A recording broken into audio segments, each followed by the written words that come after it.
আজ অনেক দিন পর একটা কুকিং রেসিপি নিয়ে চলে এসেছি।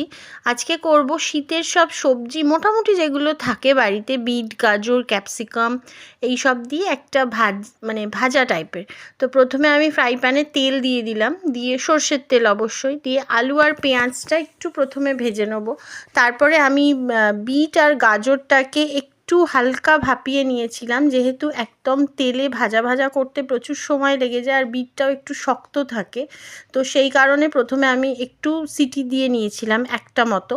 তারপরে তার মধ্যে আলু আর পেঁয়াজটা ভাজা হয়ে গেলে এবার সেই ভাপিয়ে রাখা বিট আর গাজরটা দিয়ে দেবো, আর সঙ্গে কিছুটা ক্যাপসিকাম দিলে একটা অদ্ভুত সুন্দর গন্ধ আসে। তো সেই কারণে আমি ক্যাপসিকামটা আরেকটু পরে দেওয়া যায়, কিন্তু আমার মোটামুটি যেহেতু হয়েই এসছে বলা যায়, কারণ বিট আর গাজরটা ভাপানো রয়েছে, তো সেই কারণে আমি ক্যাপসিকামটা সঙ্গেই দিয়ে দিলাম।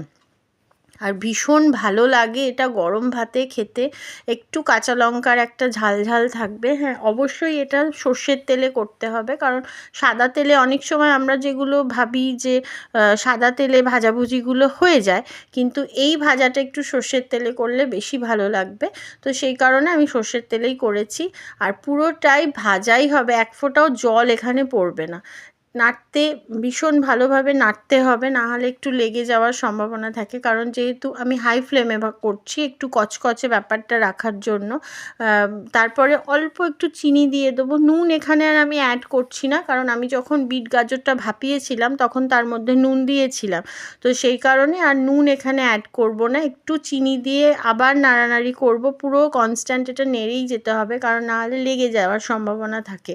আর অবশ্যই ননস্টিক ফ্রাই প্যানে লেগে যাওয়া মানে একটু বেশ কালো কালো ব্যাপারটা আসবে, ভালো লাগবে, কিন্তু এক্ষেত্রে আমি একটু অন্যরকমভাবেই রাখবো, তার জন্য কনস্ট্যান্ট নেড়ে যাচ্ছিলাম। একটু কাঁচা লঙ্কা দেবো, কাঁচা লঙ্কার একটা ফ্লেভার থাকবে, ভীষণ ভালো হয়েছিল। এটা তো শুধু গরম ভাতে ঘি দিয়ে খাওয়ার জন্য খুবই ভালো একটা রেসিপি।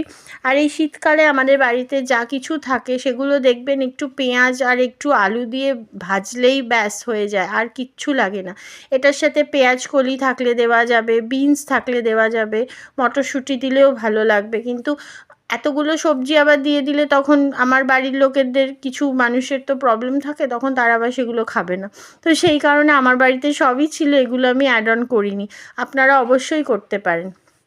এখানে গরম ভাত, ঘি, তার সাথে এই ভাজিটা ভীষণ ভালো লাগবে, আর একটু কাঁচা লঙ্কা দিয়ে তো অসাধারণ জাস্ট। আর আমার মেয়েদেরকেই আমি সার্ভ করছি, ওই জন্য একটু ঘি দিয়ে ভাজা আর ডিম সেদ্ধ, এই ছিল ওদের আজকের খাবার। আপনারা সবাই এনজয় করুন, ভালো থাকবেন।